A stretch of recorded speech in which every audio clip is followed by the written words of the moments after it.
My name is Felicia. I am a longtime art writer in Atlanta, just for a little context, but I want to, before we get into some questions, kind of read Sharon and Jody's bios. Very impressive. Sharon explores opposing forces in her female-centric figurative work, balancing the fantastic and the natural, the utopian and the dystopian.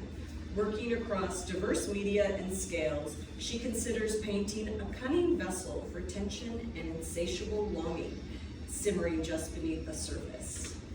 Recent exhibitions include her solo show No Man's Land at Court Gallery in Richmond, which I've been to, I know the gallery, and George Mason University, Visionary Picnic at Hillier Gallery, and group shows at the McCall Center, Spectrum Fine Art, and the Painting Center in New York. A two-time Virginia Museum of Fine Arts Fellowship recipient, her work is held in numerous collections, including the Museum of Contemporary Art of Georgia and the Tolman Collection in Chicago. Shapiro has an MFA from the Maine College of Art and Design and lives and works in Charlottesville, Virginia. Excuse me. Jody Fausett was born in 1973 in Tate, Georgia. He studied photography in Atlanta, Georgia at the Art Institute of Atlanta, which I actually did not know about you, and later moved to New York where he found work in fashion and portrait photography. In 2004, he returned to Georgia to focus on his personal art. Fausett's photographs have been in various group shows in New York, New Orleans, Oregon, and Washington, and he mounted his first solo show at the University of Southern Illinois, at the Department of Motion Picture and Film in Chicago. Ah, I see, that's all one thing. You have to pay attention to my commas. His work has appeared in numerous publications, and he was chosen by Atlanta Homes and Lifestyles as one of Atlanta's top 10 tastemakers in 2009. One of Fausett's photographs was the cover of Contemporary Annual, a British journal surveying photography around the world, and his multimedia piece, Suddenly Last Summer, another film reference, appeared on the cover of Art Papers. His work was also included in a lecture, Out of the Ordinary, a survey of photographic work by Atlanta-based artists at the High Museum. In early 2011, the Museum of Contemporary Art of Georgia recognized Jody as an up-and-coming talent, and his work was shown at the corresponding Movers and Shakers. MoCA GA salutes the rising stars of the Georgia art scene. At MoCA GA. That's very true. Possible Futures also selected Fausett's work for Atlanta Art Now's first book, No Placeness, Art in a Post-Urban Landscape, and Oxford American has picked him for one of the top new superstars of Southern art. In 2014, he was shortlisted for the Arcadia Prize. Jody served on the steering committee for Idea Capital Grants with me, and now he's not there, and I miss him so much, which rewards experimental art projects in Atlanta. His solo exhibition, Crush Velvet, was shown at the Morian Art Center in St. Petersburg, Florida. Recently, his photograph, Wet Driveway, was on the cover of Oxford American for the summer issue. Jody is represented by Jackson Fine Art. I have always loved both of these artists so much. I assumed because they had this shared kind of decadent sexiness going on in their work that they were longtime friends, but that is not the case at all. You all had a very Instagram meeting, and it wasn't so long ago that you even first met each other and started to kind of cook the idea of collaborating on something. Can you talk a little bit about that, how that came to be? Yeah, so I guess we did communicate. We went back and forth on Instagram because we admired each other's work, and we had a bunch of mutual friends, and I kind of knew Brett. And we did a trade right before we ever met in person, where I got a photograph. Was that before or after? It may be right after. I can't remember. Might be blurred together, but I had a show at Poem 88 in 2021, and it was only collages. Well, there were a few small paintings, but it was mainly collages. And Jody came to the opening, and that's when we really first met. And we just had a great vibe between us. And then you said, I mean, it was a brief conversation, but you said you were really into the collages and you wanted to talk more about them sometime. And I said, let's definitely talk. And then I think maybe we did the trade where I got this wonderful photograph of yours. You got a painting, and then I said, hey, why don't we do a collaboration, but we need to be in the same place, so if we should apply for a residency together and see what happens. And I had been to the Virginia Center for Creative Arts in an hour or so from where I live a couple of times, and I knew they liked it when people collaborate. So we have to apply separately, and we crossed our fingers that we both get in. And we did, because that would have been awkward. And we went for 2 weeks in the summer of 2022, right? Yeah. 3 weeks. 3 weeks. And then my aunt said, you should just say a month, because it sounds better, but technically it was 3 Yeah, weeks. you're right. It was 3 weeks. You're right. So I say a month. Say a month. I mean, it felt like longer because we did so much. So we made 50 collages then in that time period, back and forth.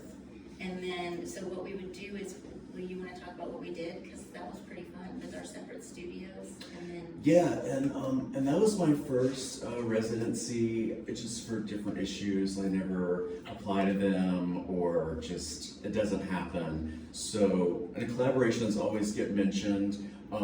They don't usually happen, but for some reason we just kind of did it. I think Sharon kind of pushed a little harder, because I just sort of like, Persistence is her superpower. I'll just roll with something, and it's like, oh, I guess it's happening. So I'd never been to Virginia, but we did that project, and really had not hung out. So, I mean, it could have tanked, but it went okay. Like, we were fast friends. I mean, we were acting like we were in high school or something. it was, So, it did have that, which was good that we had that vibe, because Yeah. so much of the work, I think, harkens back to some adolescent feelings. And yeah. There's a swimming pool there. there's a swimming pool in these that we worked on recommend names of the applying there. shows. So. Yes, we did. We sat by the swimming pool and titled all the work. Yeah, occasionally I'd say we should go into town or something. So I think we had a lot of fun.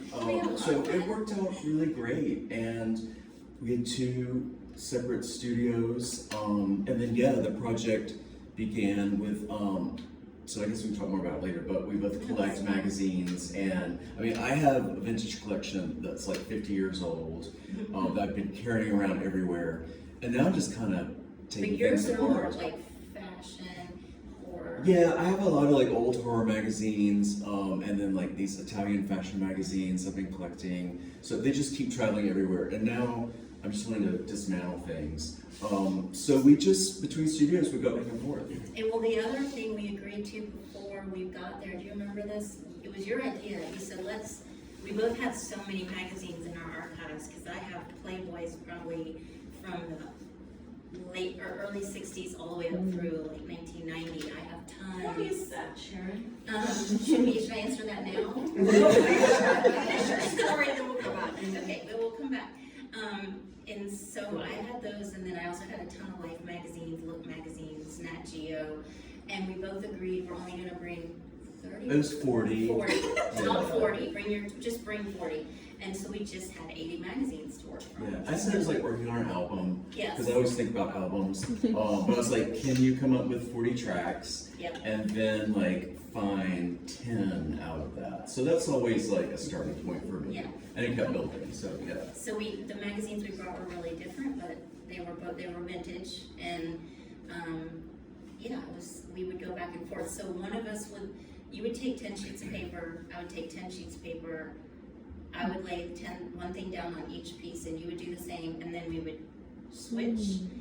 So it was like tennis in that way, except we were not looking at each other or whatever, but it's like the proverbial net, and then we would usually sometimes 2 passes, like one, and then you would lay something down, or vice versa, but then some of them have 3, some of them have 4. But if it needed a 3rd thing, whoever did the 2nd thing couldn't do the 3rd thing. Oh, there were some rules.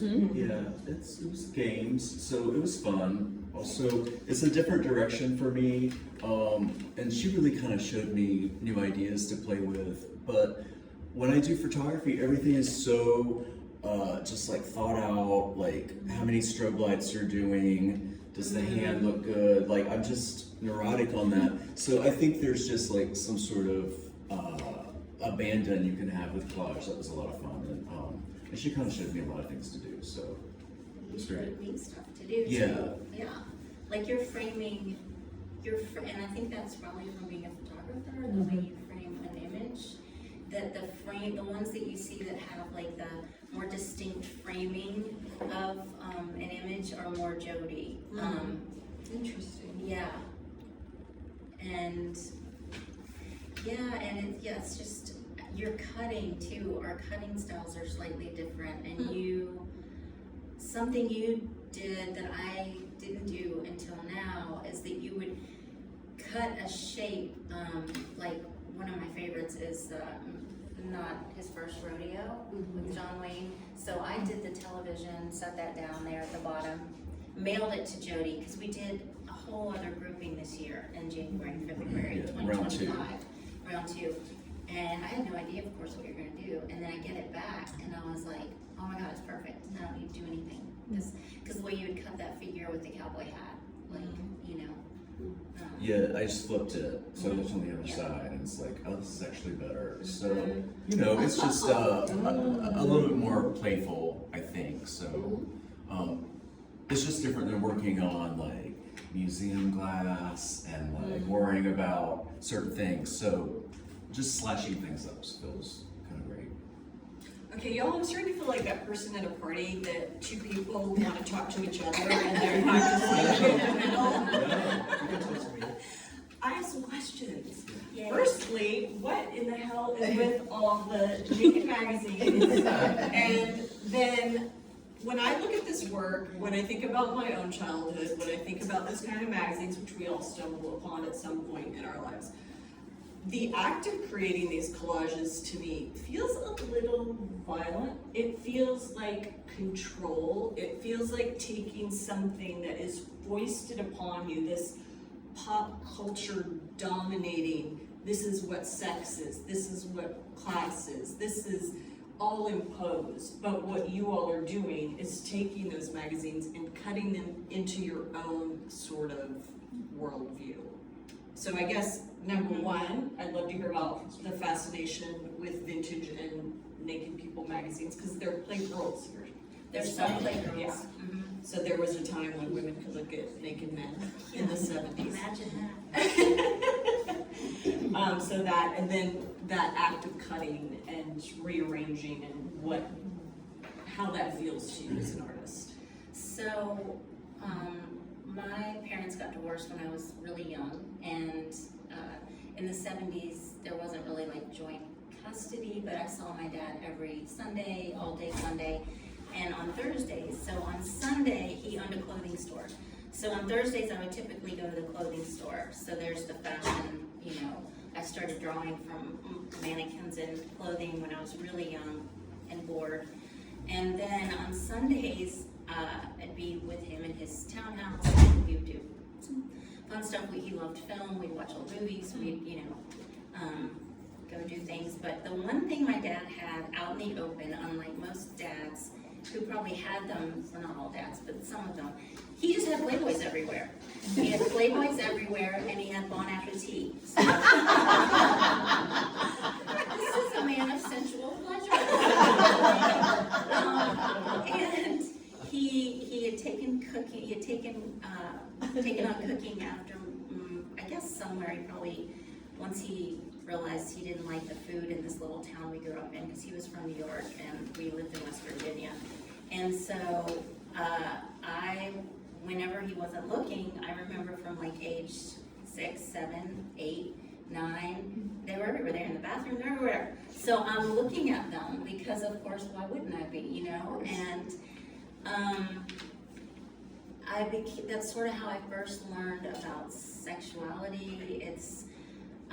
But it's also, I think what always struck me was that in my little mind, I thought, my young mind, that the women, to me, and looking back, I was like, that was totally wrong. They seemed in control when I was looking at them from a child's mind, because I wasn't actually thinking about the mechanisms of like sex, and he was taking the photo and he was telling her to pose this way. So I think I took it on like they're more in control. These women are really like kind of badasses. And then the Playgirl thing, this woman worked in my dad's store who was one of the younger women. It was just one summer, I think she worked there. She was probably 20.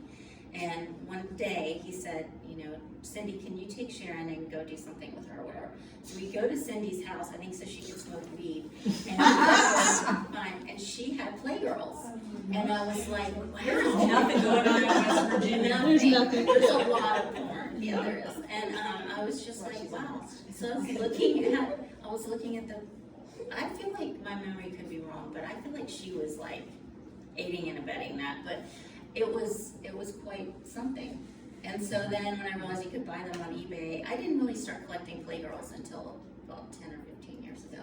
But I've had Playboys forever. Since when I lived in Atlanta, I started collecting. And that was 30 years ago.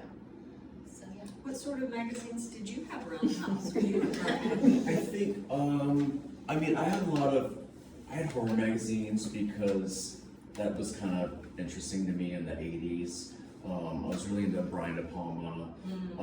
But I had a really great grandmother who kind of helped to take care of me. And I would make requests for magazines. So there's something called Fangoria magazine, which was, you know, pretty grim, and, you know, my mother wasn't happy about it, but my grandmother would help me hide them. And then, you know, she would also, on the other end, you know, say if I got in trouble and wasn't able to watch TV, she would set the VCR to record like Dynasty for me. And then, so she was kind of like helping me out, you know. So I mean, she was just kind of like my light. So, you know, that's kind of who helped me out a lot. I mean, I think like, you know, Madonna was on the cover of Penthouse magazine. And I was like, do you mind getting that for me? And she's like, okay. But when you're the only grandson, you can get away with a lot. Sure. So it's kind of extreme. It's a lot of extreme stuff, like when I was, you know, young. But I just liked exciting visuals, you know. Usually like with horror magazines, like they're shot really well. This beautiful lighting, this beautiful women, you know, it's great hair, it's great clothes. So, you know, that would just always kind of thrill me. So smashing all that together, it's just, you know, it's straight up. Yeah. It's clearly all smashed together here. Yeah. But can you all talk about that? Like, am I imposing my own reading on it by saying it's an act of violence and that it's a kind of domination for you to be cutting and collapsing these images together? Is that something that you feel is a part of it, or maybe not so much? I definitely am looking at these and I'm like, yeah, there's definitely violence in the images, but the act of it, maybe cutting. Well, I think a lot of the stuff I had was like real Already. high glamour, and I think just, I don't know, I guess I was kind of following Sharon's lead when we did this, you know, gig, and sometimes I'm like, well, maybe I shouldn't put that in there or do that. She's like, no, just go ahead and do it. So, I mean, I think sometimes the reaction, a lot of the other people at the artist residency had kind of a more campfire vibe or kind of a granola vibe. So I think sometimes like, no, here's some hard glamour, and they're like, okay. So I think maybe there was like a weird reaction to that, but I don't know, I just kind of decided I was really gonna lean into it, you know. Well, yeah. I want to come back to that too after. I want to hear some of your more. Your questions, I think, are going to be really good. Well, why don't you talk about, to me, I look at these images and I do think about, and I also had a conversation with Jody about this. The film is there, the pornography is there, but it's also very much about like ideas of beauty, race, class, all these things that are kind of remixed, reworked, and it becomes something, I think it's kind of thrillingly new. Like, I feel like pornography, especially for women, is such an imposition of what sex is supposed to be, and you all are taking that out of context and like putting it in a blender and changing it in a very significant way. I can't help but think, you know, a lot of what you're doing together has to do with kind of confronting that, what you said you couldn't see when you first looked at porn, which was the male gaze, the domination of a man. that it felt like the women were empowered, but I'm wondering, because you're a gay man and you're a woman, how you see that kind of playing out in the way you've chosen the images and reassembled them. I think, well, like example, I keep looking at Holster, the woman here with the like TV screen. I don't know what that, I don't remember what that was. And I don't remember who laid what piece down on that one. Which one is that? The one with the woman and the buttocks and the. Don't act like you don't see it. Yeah. The tops. Yeah. I don't remember if you, Sharon, you did this part. and you did, I did the Yeah. static, the Yes, TV? yes. Oh, okay. A fun game is I like you don't remember them, but I had a fun time figuring out who was, you know, doing which bit in all of these, but anyway, continue. Yeah. No, and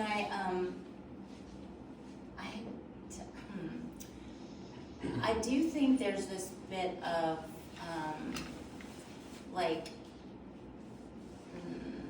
what's the word, anger's not the right word, but kind of a, like, let's turn the gaze on its head, and the fact that they're done by a woman and a gay man, that alone, I think, says something to me. Like, it's very different than if, it's like painting nude women, I think, as a woman is a very different act than painting women as a straight man, just because of what it is. But I also think we're putting in things that are violent, like the image of that woman with the fist coming, and then that tiger, or tiger.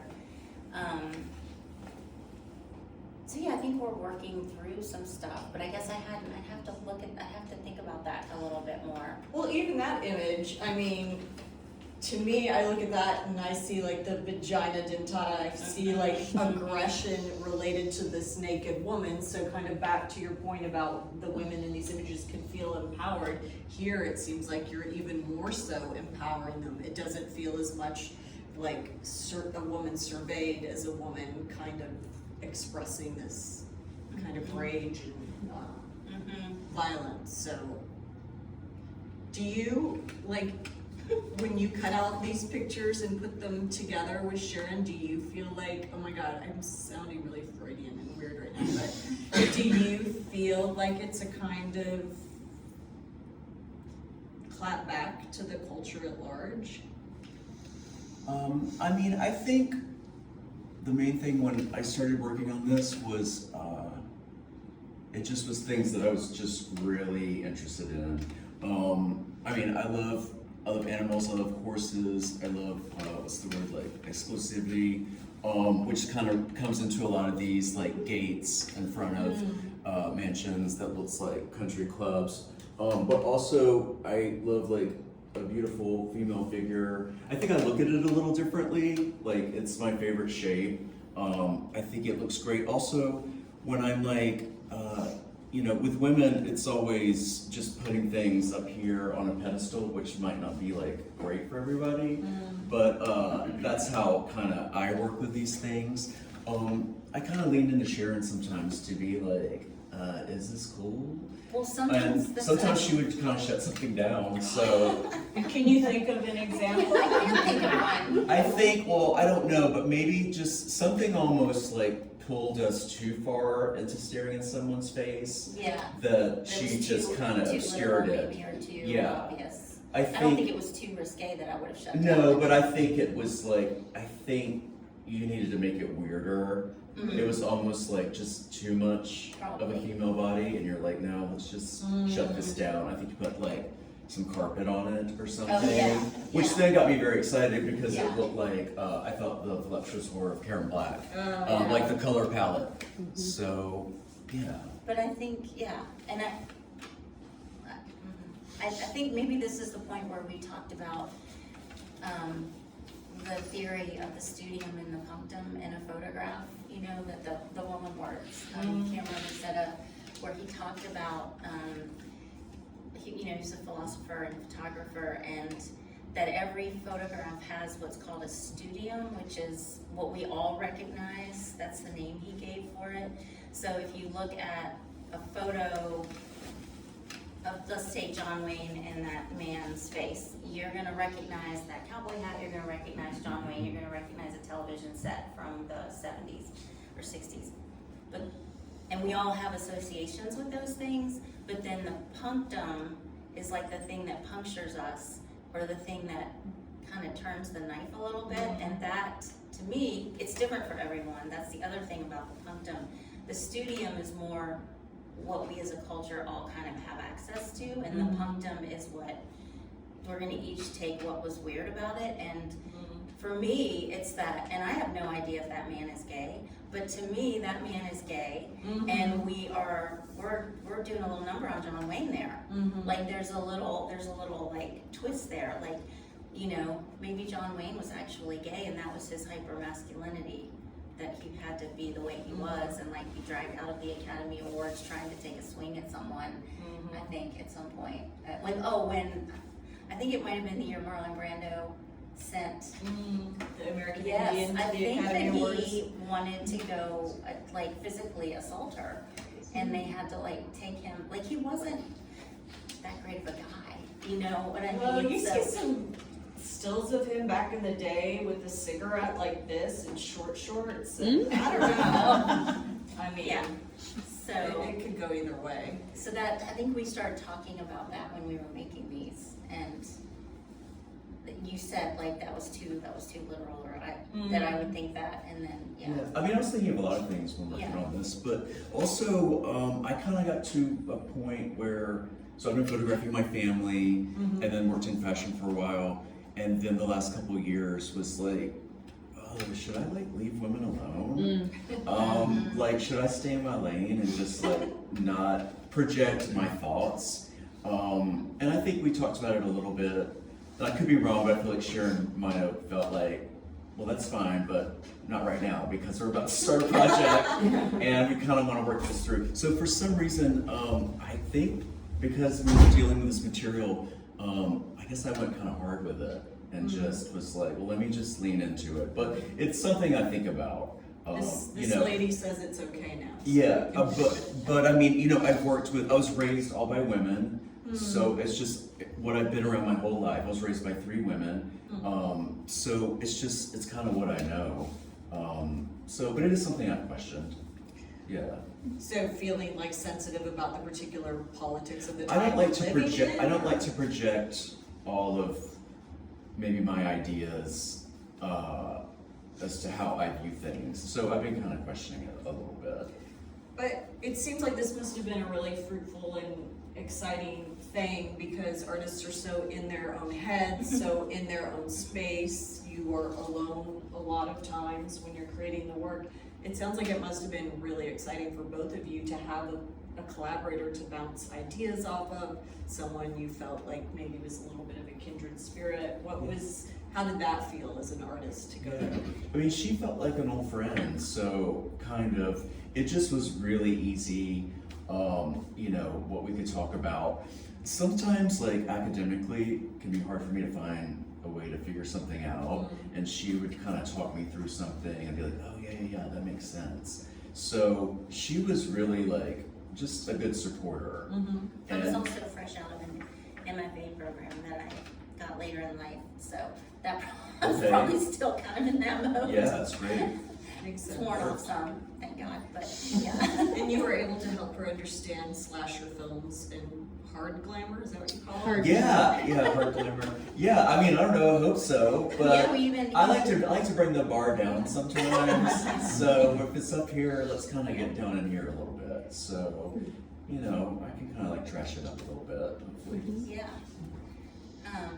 And then the class and race question was, what did you ask something, or did you just? Well, I look at all of these images. Thanks for bringing it back. I Yeah, like that's that. a good one. I just look at all of these images, and they're very much about all the things that we're led to believe about the way race is, and the way social class is, and the way sex is, comes from our culture, comes from advertisements and magazines and books, and it's all received, and it's not always true, obviously. So I just wondered if you could talk about this as kind of like an intervention in that kind of orthodoxy thinking, that colonized brain we have. I definitely think that we were doing that. Like, I mean, I'm looking at the gate, you said the gated thing, and that, I mean, that I chose that photo, I laid that down because that was in Life magazine. It was a spread in the 60s on gardens in Atlanta. So that's a home in Buckhead. That's one of our newer ones from 2025. And then Jody put snails crawling around it. So, I mean, I feel like He's such a gardener. yeah.